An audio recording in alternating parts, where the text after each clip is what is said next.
My name is Gina Mitchell, and at 35, I thought I had everything figured out. I had a good job as a project manager at a software company, a comfortable apartment that I'd bought before getting married, and what I thought was a happy family, my husband Mark and our 7-year-old daughter Emma. Gina, you're obsessing over those spreadsheets again, Mark would say, leaning against the doorframe of our home office, his dark hair slightly messy as always. Come on, let's order takeout and watch a movie with Emma. I'd look up from my laptop where I'd been calculating our monthly savings, trying to figure out how to reach our goals faster. Just 5 more minutes. I think if we cut back on eating out, we could put away an extra $300 this month. Mark would roll his eyes. You know what Tom and Sarah did last weekend? They took their kids to Disney World. Spontaneous trip, just because they felt like it. Meanwhile, we're here counting pennies for some future that might never come. Tom's parents are loaded, and Sarah's family owns half the real estate in town, I'd remind him. We need to be smart about our money. I want Emma to go to a good college someday, and wouldn't it be nice to have a house with a backyard where we could have barbecues and Emma could play? These conversations became more frequent as time went on. Mark would tell me about Dave and Lisa's trip to Europe, or John and Maria's new boat. I'd counter with the fact that Dave and Lisa were drowning in credit card debt, and John and Maria lived in a tiny rental apartment with no savings. Emma would often break up these discussions, bouncing into the room with her endless 7-year-old energy. Mommy, can you help me with my science project? We're making a solar system. Those moments were my favorite, helping Emma with her homework, watching her mind work as she figured things out. She was so bright, so curious about everything. It only strengthened my resolve to secure her future. Of course, sweetie, I'd say, closing my laptop. Let's make the best solar system your class has ever seen. Looking back now, I should have noticed the changes in Mark sooner. The late nights at work that started becoming more frequent. The fishing trips with friends that seemed to multiply. The visits to his parents in the neighboring state that somehow never aligned with when I called his mom to chat. But I trusted him completely. Why wouldn't I? We'd been married for 8 years, built a life together, had our beautiful Emma. Trust wasn't even a question in my mind, it was as natural as breathing. It was a quiet Sunday afternoon when my world fell apart. I was helping Emma with her math homework when the doorbell rang. Opening the door, I found Mark's parents, Linda and Robert, standing there with gift bags in their hands. Grandma, Grandpa, Emma squealed, running to hug them. I noticed something was off immediately. Linda's eyes were red, and Robert couldn't quite meet my gaze. After Emma took her gifts to her room, Linda grabbed my hands. Gina, sweetheart, we need to talk, she said, her voice trembling. Please sit down. We moved to the kitchen, and I felt my stomach tighten. Linda took a deep breath before speaking. Mark came to visit us last weekend, she began. Yes, he mentioned that, I said, remembering his casual announcement about visiting his parents. He wasn't alone, Gina. Robert's voice was hard with anger. He brought a woman with him. He introduced her as his bride. The words hit me like a physical blow. His, what? We threw them both out, Linda said, squeezing my hand. We couldn't believe he would do this to you and Emma. We had to tell you, honey. You need to know what kind of man our son has become. I sat there, my mind spinning, barely able to form words. Thank you, I managed to whisper. Thank you for telling me. After they left, I moved through the house like a ghost, straightening things that didn't need straightening, checking on Emma, who was happily playing with her new toys. When Mark walked through the door that evening, I was waiting. We need to talk, I said, my voice surprisingly steady. Your parents came by today. He froze, and in that moment, I knew it was all true. The color drained from his face. How long have you been seeing her? My voice cracked slightly. Mark slumped into a chair. A few months, he admitted. Look, Gina, I'm tired. Tired of the constant saving, tired of never living in the moment. I want something different. The divorce proceedings went quickly. I kept my apartment since it was mine before the marriage, and Mark agreed to pay alimony, though it wasn't much. Thank God I'd insisted on keeping our savings account well stocked. It gave me breathing room to figure out our new normal. I threw myself into two things, Emma and work. I hired Sarah, a wonderful college student, to watch Emma after school, and I marched into my boss's office. I want the challenging projects, I told him. The ones nobody else wants to touch. I'll make them successful. He raised an eyebrow, but gave me a chance. I worked harder than I ever had before, staying late after Sarah took Emma home, coming in early, taking on the projects everyone else avoided. Within months, I had turned around 3 impossible projects.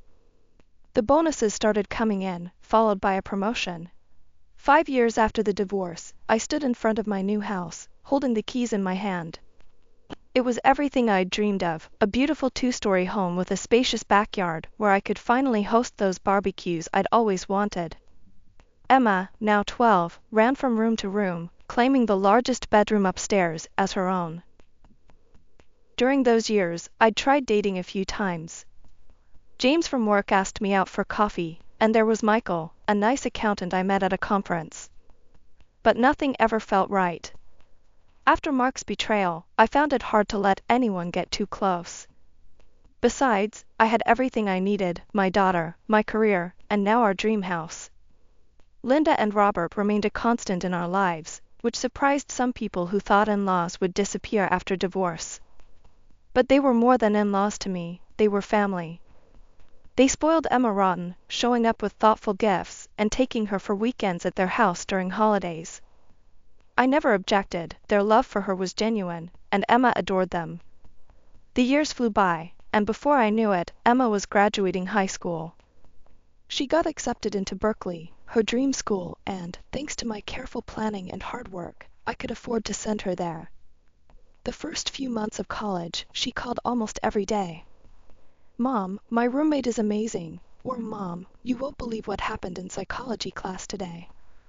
I lived for those calls, but gradually, they became less frequent. First weekly, then bi-weekly, then, whenever she needed something. Mom, everyone here has the new iPhone. Mine looks ancient. Mom, there's this amazing designer bag on sale. Mom, my friends are all going to Cancun for spring break. I tried to be reasonable. Honey, these are expensive things. When I was in college, I worked at the campus bookstore to earn extra money for things I wanted. The snorted derision from the other end of the phone felt like a slap. Mom, stop with the "when I was your age" stories. I know you make good money now. Jessica's mom bought her a car for her birthday, and they're not as well off as we are. She stopped coming home for Thanksgiving and Christmas, always having plans with friends instead. Linda and Robert would call me, worried about not seeing their granddaughter. She's just busy, I'd tell them, trying to condense myself as much as them. But in truth, I missed my little girl desperately. The house felt too big, too quiet without her energy filling it. The only time she seemed to reach out was when she wanted something. Each time my phone rang and I saw her name, my heart would leap, only to sink when I realized it was another request for money. The years passed quickly, and Emma graduated from Berkeley with honors, landing a position at a prestigious marketing firm in San Francisco. But we still weren't as close as we used to be. I felt proud watching her walk across that stage in her cap and gown. Then came the call that made my heart skip a beat. Mom? Emma's voice had that excitement I remembered from her childhood. I'm coming home this weekend. There's someone I want you to meet. I spent the next 3 days cleaning the house from top to bottom, preparing Emma's favorite foods, and trying to calm my nerves. When the doorbell rang on Saturday evening, I practically ran to answer it. Emma stood there, more beautiful than ever in a designer dress, her hair perfectly styled. Beside her was a tall, handsome man in an expensive suit. Mom, this is Bradley Thompson, she said, beaming. My fiancé. Please, call me Brad, he said, extending his hand with a warm smile. Emma's told me so much about you, Mrs. Mitchell. We settled in the living room, and I couldn't help but notice how Emma kept positioning her left hand to catch the light. The diamond on her finger was enormous. Brad's family owns Thompson Industries, Emma announced proudly. The ring is from Cartier. It's beautiful, I said sincerely. I'm so happy for you both. Emma's smile suddenly turned calculating. Speaking of the engagement, Mom, we need to discuss the party. Of course, I nodded, reaching for my tea. We want to have it at the Ritz-Carlton, Emma continued. With about 200 guests. The total will be around $50,000. I nearly choked on my tea. 50,000? Yes, Emma said matter-of-factly. We need you to cover it. I set my cup down carefully. Honey, that's a very large amount. I don't think. Are you serious right now? Emma's voice rose sharply. After all these years of saving and saving, you can't even spend money on your only daughter's engagement? Emma, Brad touched her arm gently. Maybe we should. No, she jerked away from him. Do you know what it was like growing up with her? Always counting pennies, always talking about saving for the future. Well, this is my future, Mom. This is what you were supposedly saving for. Emma, please, I tried to keep my voice calm. I'm happy to contribute, but $50,000 for just the engagement party. You're unbelievable. She jumped to her feet, tears streaming down her face. You're just a greedy, miserable woman who cares more about her bank account than her own daughter's happiness. Emma, Brad stood up, clearly mortified. That's enough. But Emma was already storming toward the door. I can't believe I thought you'd changed. The door slammed behind her with such force that the pictures rattled on the walls. Brad apologized and followed her out. I sat there long after they left, staring at the half-empty teacups and wondering how my little girl, who once got excited over making a solar system out of styrofoam balls, had turned into someone I barely recognized. My phone rang around 9 that evening. Linda's name flashed on the screen, and something in my gut tightened. Emma was just here, Linda's voice was strained. She said you refused to help with the engagement party. She was quite upset. Did she tell you how much she asked for? I couldn't keep the edge out of my voice. $50,000, Robert's voice came through, I was on speaker. And, well, we need to tell you something, Gina. We gave her $25,000. My stomach dropped. You what? We didn't know what to do, Linda's voice cracked. She was crying, saying her own mother didn't love her enough to help with her engagement. We took it from our retirement savings. I felt sick. Linda, Robert, you shouldn't have.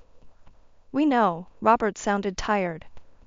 But she's our only grandchild, and we thought it would help. After hanging up, I sat in my dark kitchen for hours. The thought of Linda and Robert dipping into their retirement savings made my chest hurt. They weren't wealthy people, they'd worked hard all their lives, just like me. 3 days later, after countless sleepless nights, I transferred $25,000 to Emma's account. Within an hour, my phone pinged with a text, engagement party next Saturday at the Ritz-Carlton, 7 p.m. Formal attire required. No thank you. No acknowledgement of the money. Just an invitation. The Ritz-Carlton was transformed into something out of a fairy tale.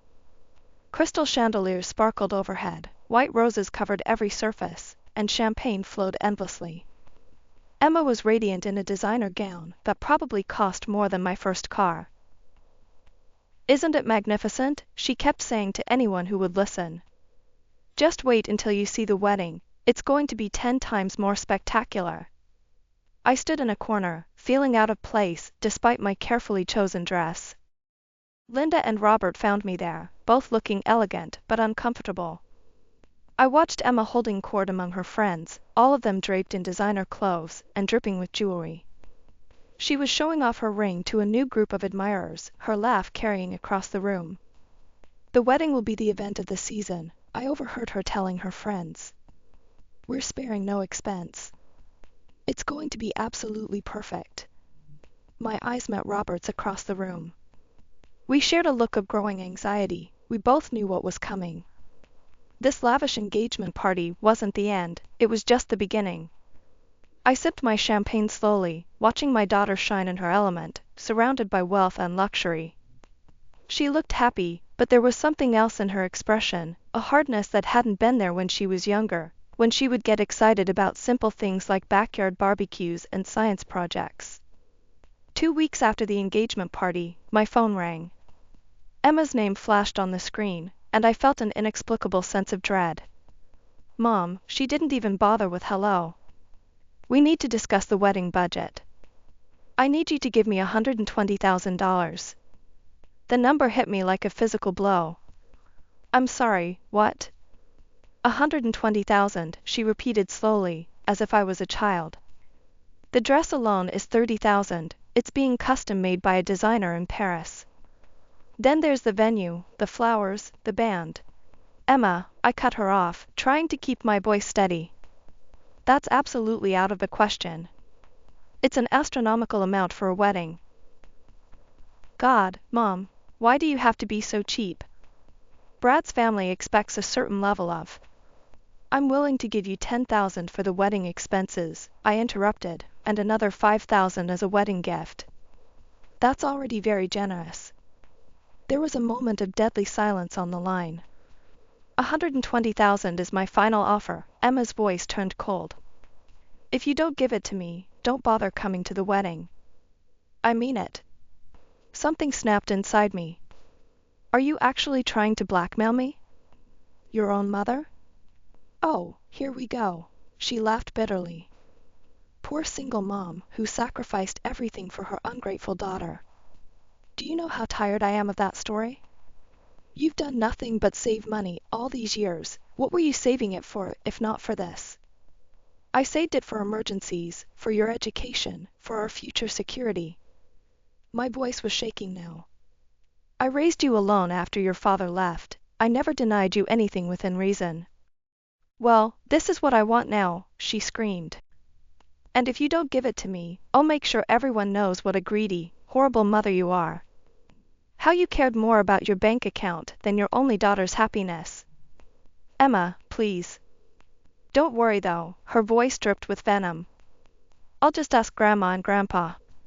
Those old fossils have one foot in the grave anyway. What do they need their savings for? Enjoy your precious money. Don't expect a wedding invitation.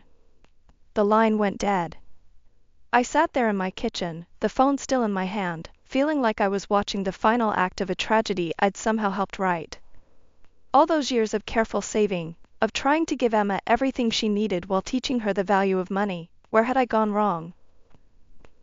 The truth hit me like a wave. In trying to make sure she never went without, I'd somehow raised a daughter who thought she deserved everything. In protecting her from hardship, I'd created something I'd never intended, a person who saw people, even her own family, as nothing more than ATMs for her desires. My phone rang early the next morning. Linda was crying before I even said hello. Gina, she came to us last night, Linda's voice shook. She wants $120,000 for the wedding. She says you refused to help her. I heard Robert in the background. It's our entire retirement savings, Gina. Everything we have. Listen to me very carefully, I said, my voice firm. Do not give her that money. Please come over tonight, there's something you need to hear. But she's our granddaughter, Linda whispered. Maybe we could take out a second mortgage. Tonight, I insisted. Please trust me on this. They arrived around 7, looking worn and troubled.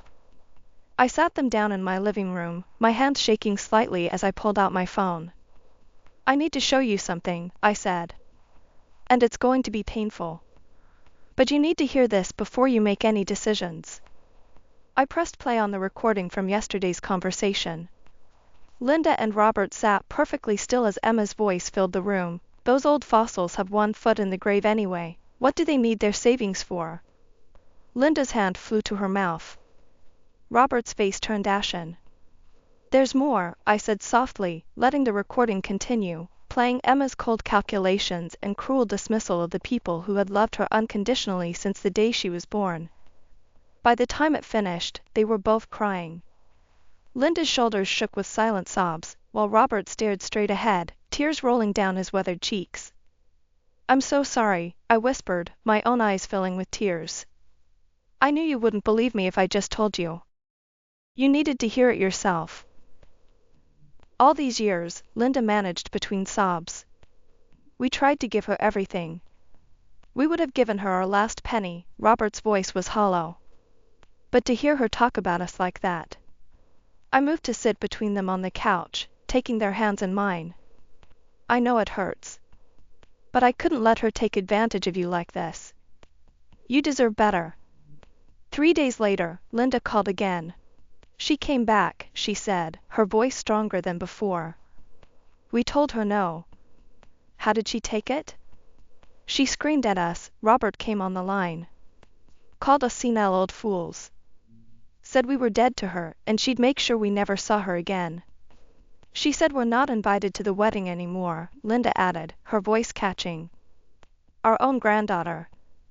"I'm so sorry," I said, feeling the weight of their pain. "You did the right thing. She needs to learn that she can't treat people this way." After hanging up, I sat in my garden, watching the sunset. The roses I'd planted when we first moved in were blooming, their sweet scent filling the evening air. I'd always imagined Emma's wedding taking place right here, in this backyard. Instead, we were all sitting in different houses, nursing broken hearts and shattered dreams, waiting to see what would happen next. One evening, as I was about to log off social media, a message notification popped up. "Catherine Thompson, Brad's mother," it read. My heart skipped a beat as I opened it. "Dear Mrs. Mitchell, I hope you don't mind me reaching out. I needed to discuss something concerning Emma and Bradley's wedding plans. Emma has approached us requesting a substantial contribution, $120,000 to be exact. While we are fortunate enough to be comfortable, we find ourselves troubled by both the amount and the manner of asking. I understand she's approached you with similar demands?" I stared at the screen for a long moment before responding. Emma had played her final card, the wealthy in-laws.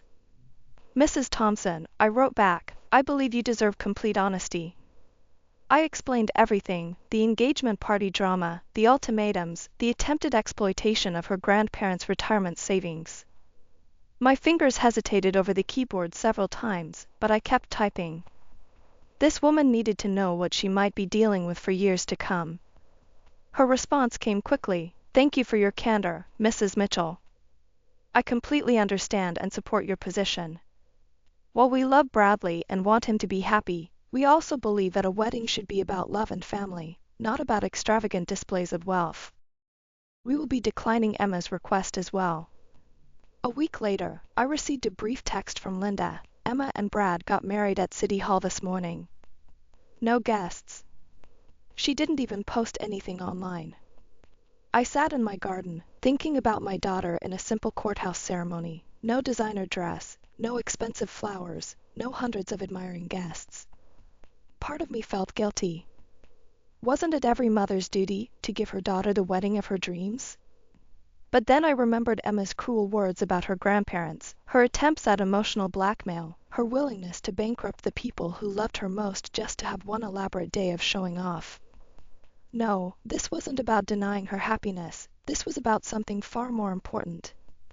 Linda and Robert call occasionally, their voices still carrying the weight of their hurt.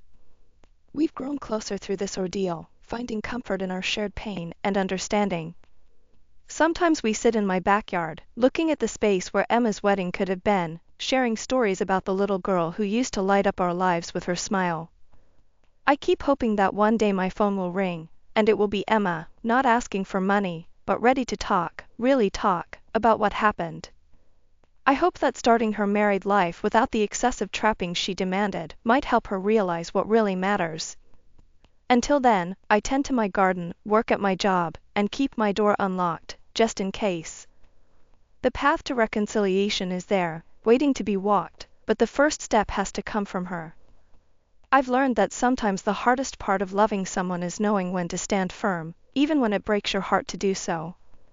Maybe one day we'll host that backyard barbecue together again.